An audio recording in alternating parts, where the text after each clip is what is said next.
प्रश्नोत्तर के 37वें भाग को प्रारंभ करते हैं। एक साधक ने पूछा कि महर्षि, हम तो घर गृहस्थी में फंस गए हैं, क्या हमारे लिए मोक्ष की कोई संभावना है? तो महर्षि ने कहा, तुम ऐसा क्यों समझते हो कि तुम गृहस्थ हो? यदि तुम सन्यासी होकर बाहर जाओगे तो यह विचार बार बार तुम्हारी स्मृति में आता ही रहेगा कि तुम सन्यासी हो। देखो, चाहे गृहस्थ में रहो या गृहस्थ को छोड़कर वन में जाओ, तुम्हारा मन तुम्हारे साथ ही रहता है, तुम्हारे पीछे ही पड़ा रहता है।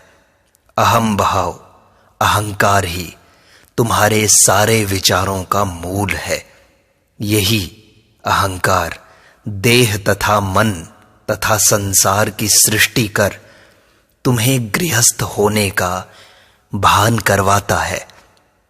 यदि तुम संसार से विरक्त हो जाओ तो गृहस्थ के स्थान पर सन्यासी का संकल्प उत्पन्न हो जाएगा तथा परिवार के स्थान पर वन, जंगल, एकांत का वातावरण उत्पन्न हो जाएगा।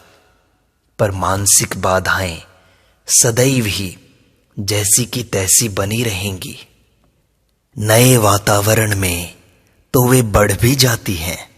वातावरण का परिवर्तन सहायक नहीं होता, बाधा तुम्हारे मन की है।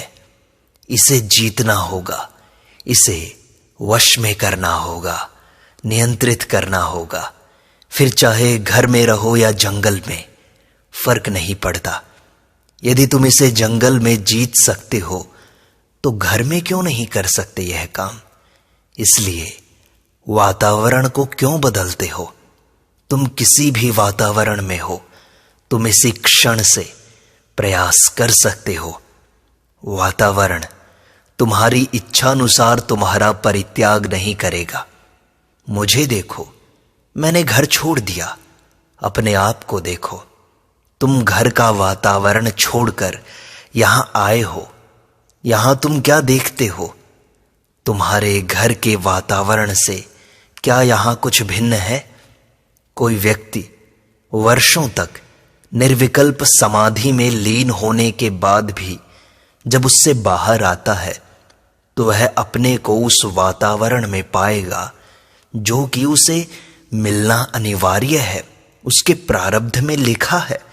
इसी कारण आचार्य शंकर ने अपनी सर्वोत्तम कृति विवेक चूड़ामणि में निर्विकल्प समाधि की अपेक्षा सहज समाधि को प्राथमिकता दी है।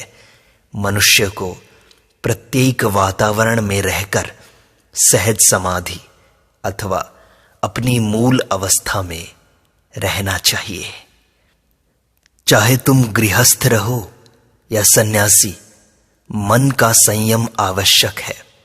इसके लिए तुम प्राणायाम, मिताहार, ध्यान, सत्संग, स्वाध्याय, इन सब साधनों की सहायता ले सकते हो। प्राणायाम उसके लिए है जो मन पर नियंत्रण रखने में असमर्थ है। प्राणायाम जैसा निश्चयात्मक अन्य मार्ग नहीं है। या फिर साधु का संग, सत्संग।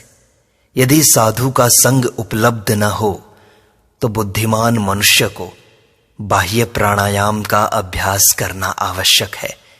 यदि वह साधु के सानिध्य में है तो साधु आवश्यक शक्ति प्रदान करता है, चाहे वह दूसरों की दृष्टि में दिखाई न दे।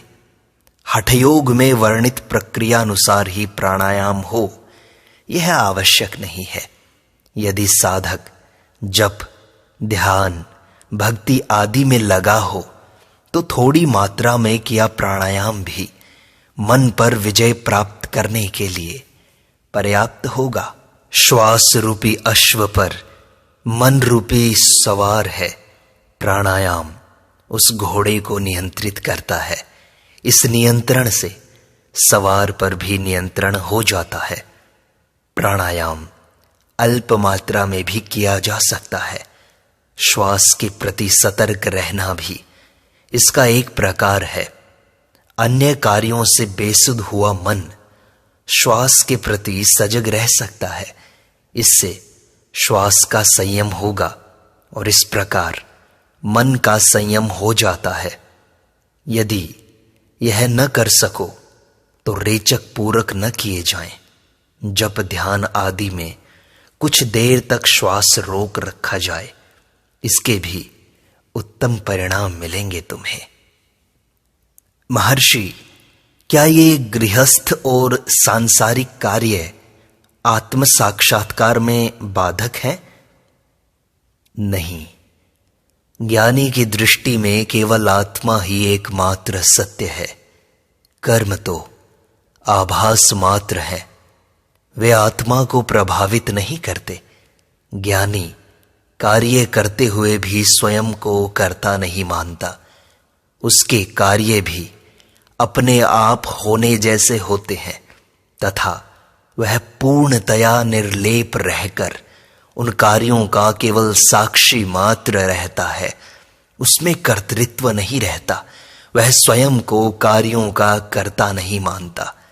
इस प्रकार के कार्य का कोई लक्ष्य नहीं होता। ज्ञान मार्ग का साधक कार्यरत रहता हुआ भी साधना कर सकता है। प्रारंभिक अवस्था में साधक को कुछ कठिनाई हो सकती है, किंतु कुछ अभ्यास के बाद शीघ्र ही इसका प्रभाव होगा। फिर कर्मों से उसके ध्यान में कोई बाधा नहीं होगी। महर्षि, फिर वह अभ्यास क्या है जो हम गृहस्थ में रहकर भी कर सकते हैं? मैं की निरंतर खोज, जो अहम भाव का मूल स्रोत है। तुम्हारा अहंकार, तुम्हारे ये सारे दुख पीड़ाएं, सारे विचार जहां से उदय होते हैं, उस मैं की खोज। यह खोज करो कि मैं कौन हूं। शुद्ध मैं ही सत्य है, वही ईश्वर है, पर ब्रह्म है, सच्चिदानंद है। उसको भूलने से ही सारे कष्ट एवं क्लेशों का जन्म होता है। जब इसको दृढ़ कर लिया जाए तो व्यक्ति दुखों से छुटकारा पा जाता है। महर्षि, क्या आत्म साक्षात्कार के लिए ब्रह्मचर्य आवश्यक नहीं है? ब्रह्म में रहना ही तो ब्रह्मचर्य है। सामान्य धारणा में लोग जिसे ब्रह्मचर्य समझते हैं, उससे इसका कोई संबंध नहीं है। वास्तविक ब्रह्मचारी अथवा ब्रह्म में ही स्थित रहने वाला तो ब्रह्म में ही सर्वानंद की प्राप्ति कर लेता है। वह ब्रह्म आत्मा से भिन्न नहीं है। फिर आनंद के अन्य स्रोतों की खोज क्यों करते हो? वास्तव में आत्मा से बाहर होना ही ब्रह्मचर्य नष्ट करना है और आत्मा में स्थित रहना ही ब्रह्मचर्य है। और आत्मा से बाहर हो जाना ही तुम्हारे सारे क्लेशों का मूल है। तो क्या महर्षि, सामान्य ब्रह्मचर्य पालन योग के लिए आवश्यक है? हां, यह ठीक है। साक्षात्कार के अनेक साधनों में सामान्य ब्रह्मचर्य भी एक साधन है। वासना को नियंत्रित करना भी एक साधन है। महर्षि, फिर क्या ब्रह्मचर्य गृहस्थ के लिए अत्यंत आवश्यक नहीं है? क्या विवाहित पुरुष आत्म साक्षात्कार कर सकता है? निश्चय पूर्वक। आत्म साक्षात्कार तो मन की योग्यता का विषय है। विवाहित हो या अविवाहित मनुष्य सदैव आत्म साक्षात्कार कर सकता है, क्योंकि आत्मा तो यही है, अभी है। यदि ऐसा नहीं होता तथा इसकी उपलब्धि कभी आगे होती एवं यह कोई नवीन वस्तु होती जिसे प्राप्त करना होता, तो ऐसा प्रयास वृथा होता, बेकार होता। क्योंकि जो सदैव नहीं है, स्वाभाविक नहीं है, नित्य नहीं है, वह तुम्हारे पास सदा के लिए नहीं रह सकता। फिर मैं यह कहता हूं, आत्मा यहां है, अभी है और केवल उसी की सत्ता है। इसलिए फर्क नहीं पड़ता कि तुम गृहस्थ हो या सन्यासी। यदि तुम अपने मन पर नियंत्रण कर लेते हो तो तुम आत्म साक्षात्कार किसी भी अवस्था में कर सकते हो, क्योंकि मन ही तुम्हारे सारे दुखों का, क्लेशों का कारण है। जब मन को नियंत्रित कर लोगे, संयमित कर लोगे, तो आत्मा के मूल को खोज लोगे, मन को नष्ट कर दोगे, फिर तुम्हें आत्म साक्षात्कार हो जाएगा। महर्षि, व्यक्ति जो गृहस्थ में कर्म करता है, क्या वे कर्म उसके बाद के जन्मों पर प्रभाव नहीं डालते? पहले यह ध्यान करो, क्या तुम अभी जन्मे हो? तुम दूसरे जन्मों की चिंता क्यों करते हो? यथार्थ में, वास्तव में न तो जन्म है न मृत्यु है। जो जन्मा हो उसे मृत्यु तथा शांति देने वाले साधनों पर विचार करने दो। तुम क्यों विचार करते हो? क्योंकि वास्तव में तुम्हारा जन्म नहीं हुआ है। यह तो शरीर है जो नष्ट होता है और जन्म लेता है। महर्षि, एक बात पूछूं? क्या आपको आत्म साक्षात्कार हुआ है और उसमें कितना समय लगा है? यह प्रश्न इसलिए पूछा गया है कि तुम्हें अभी देह, नाम, रूप इनकी प्रतीति हो रही है। यह प्रतीति अहंकार के स्थूल शरीर से तादात्म्य कर लेने से उत्पन्न हुई है। तुम अभी भी स्वयं को देह मानते हो, मन मानते हो। इससे उच्चतर सत्ता तुम अपने आप को नहीं मानते। यदि अहंकार स्वयं को सूक्ष्म मन में मिला लेता है, जैसे कि स्वप्नावस्था में तो प्रतीति भी सूक्ष्म हो जाती है, परंतु गहरी नींद में तुम्हें कोई भी प्रतीति नहीं होती। क्या उस समय भी अहंकार का अस्तित्व नहीं रहता? यदि नहीं रहता तो सुषुप्ति की स्मृति भी नहीं रहती। जो सोया था, वास्तव में वह कौन था? अपनी सुषुप्ति में तुम नहीं कह रहे थे कि तुम सो रहे थे। गहरी नींद में तुम्हें कुछ भी पता नहीं था। तुम ईश्वर, आत्मा, परमात्मा की बात नहीं करते हो गहरी नींद में। ये सारे दुख, सारी शंकाएं, सारी पीड़ाएं तो तुम्हें अब जागने पर हो रही हैं। इससे सिद्ध होता है कि अहंकार का भाव जागृत, स्वप्न तथा सुषुप्ति में जैसा का तैसा यथावत बना रहता है। इन अवस्थाओं की तह में जो सत्य है, आत्मा है, उसे जानो। वही सत्य इन सब अवस्थाओं की जड़ में है। उस अवस्था में केवल अस्तित्व अथवा सत्ता है। वहां तू, मैं या वह नहीं है। न वर्तमान है, न भूत है, न भविष्य है, न मैं हूं न तुम हो। वह देश अथवा काल से परे है तथा अनिर्वचनीय है। वह तो सदैव है। जिस प्रकार केले का वृक्ष फल देकर समाप्त होने से पहले मूल की शाखाएं बढ़ाता है एवं अन्यत्र रोपे जाने पर ये शाखाएं पुनः फलवती होकर यही कार्य पुनः करती हैं, इसी प्रकार प्रारंभिक युग के एवं अत्यंत प्राचीन समय के गुरु दक्षिणामूर्ति, जिन्होंने अपने ऋषि शिष्यों के संदेह मौन से निवारण किए थे, ऐसी शाखाएं छोड़ गए हैं जो निरंतर बढ़ रही हैं। गुरु उसी दक्षिणामूर्ति की शाखा है। यह प्रश्न ही नहीं उठता, जबकि आत्मा का साक्षात्कार हो चुका है।